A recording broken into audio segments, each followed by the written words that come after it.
Assalamualaikum warahmatullahi wabarakatuh. Perkenalkan, nama saya Andi Rani Fitrianingsi, NIM 19 Program Studi Manajemen Keuangan Syariah.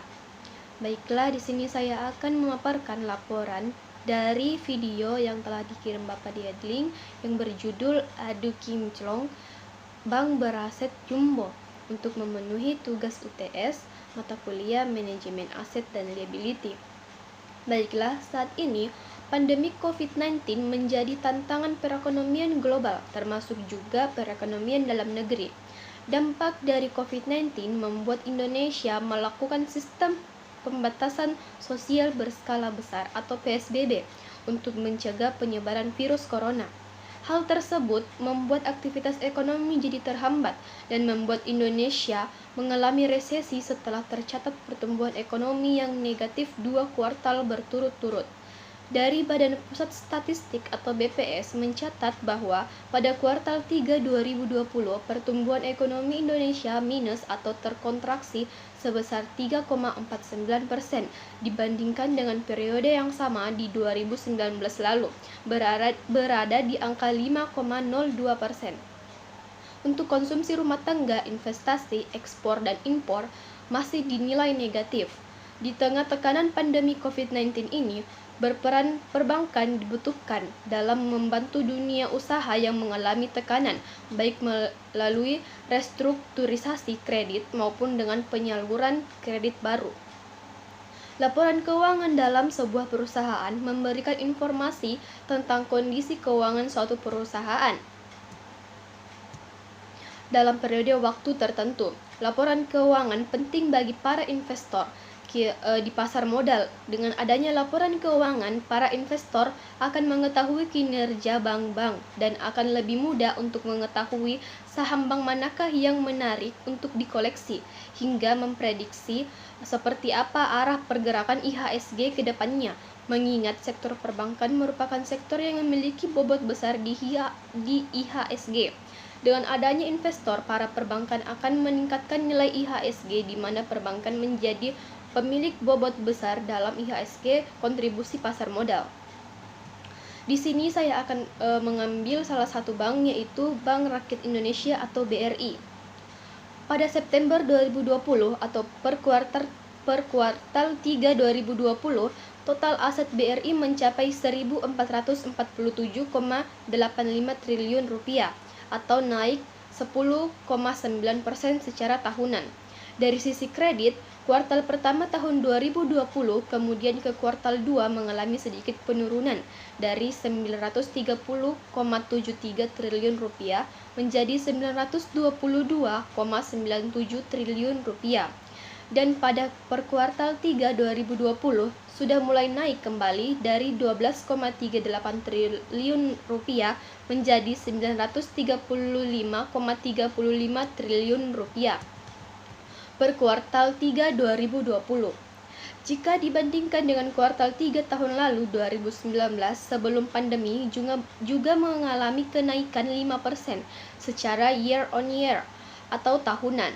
Pada pendapatan bunga bersih yang menjadi penopang utama pendapatan perbankan, di 3 bulan pertama, BRI memperoleh pendapatan bunga bersih sebesar 20,97 triliun rupiah. Kemudian naik di kuartal kedua menjadi 36,5 triliun rupiah, dan yang terbaru mengalami penambahan sekitar 16,5 triliun rupiah menjadi 53,05 triliun rupiah. Meskipun jika dibandingkan dengan kuartal 3 dari September 2019 tahun lalu, angkanya masih turun sekitar 7,8%. Sementara itu, untuk dana pihak ketiga atau DPK yang telah dikumpulkan oleh bank, angkanya juga terus mengalami pertambahan. Dari awalnya 28,99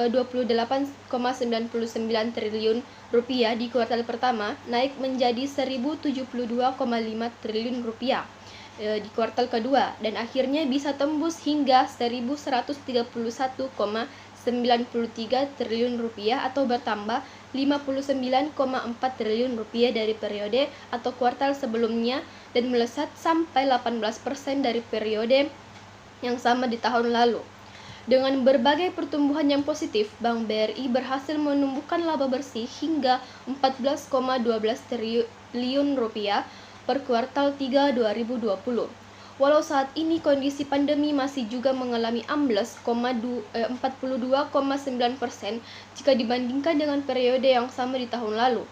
Laba bersih BRI ini naik kalau dibandingkan dengan nilai per kuartal 4 triliun rupiah dibandingkan dengan per kuartal 2 2020 tercatat 10,17 triliun. Apalagi kalau dibandingkan dengan kuartal pertama yang laba bersihnya yaitu masih di angka 8 triliun rupiah. Setelah merilis kinerja BRI, hal ini membuat investor asing akhirnya langsung merespon positif dan memborong besar-besaran saham BRI hingga saham BRI terus melanjutkan rally-nya, bahkan itu membuat saham tembus kembali ke level Rp4.000 per sahamnya. Setelah itu anjlok cukup dalam.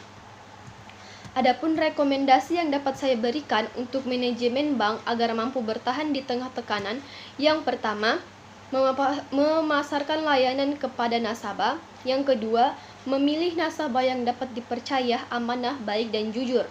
Yang ketiga, bank harus mengelola mitigasi resiko dengan tepat. Yang keempat, menyediakan pegawai yang efektif yang mampu mendampingi atau melayani nasabah yang sedang kesusahan, sehingga biasanya nasabah jika terlayani dengan baik, mereka akan mengajak keluarga, teman, atau sahabat untuk menjadi nasabah di bank tersebut. Dan yang kelima, bank harus memiliki inisiatif seperti memberikan bonus atau hadiah untuk nasabah sehingga para nasabah yang memiliki kredit juga bisa merasakan sebagai nasabah terlama atau mengambil kredit di bank. Apabila peminat nasabah ke bank semakin bertambah, itulah yang akan membuat laba bersih dan DPK yang dikumpulkan meningkat. Di bank juga harus lebih melihatkan kepada investor untuk bisa menjalankan kinerja sama yang baik, sehingga itu bisa menjadi penarik peminat investor lain. Sekian yang dapat saya sampaikan, lebih dan kurangnya mohon dimaafkan. Assalamualaikum warahmatullahi wabarakatuh.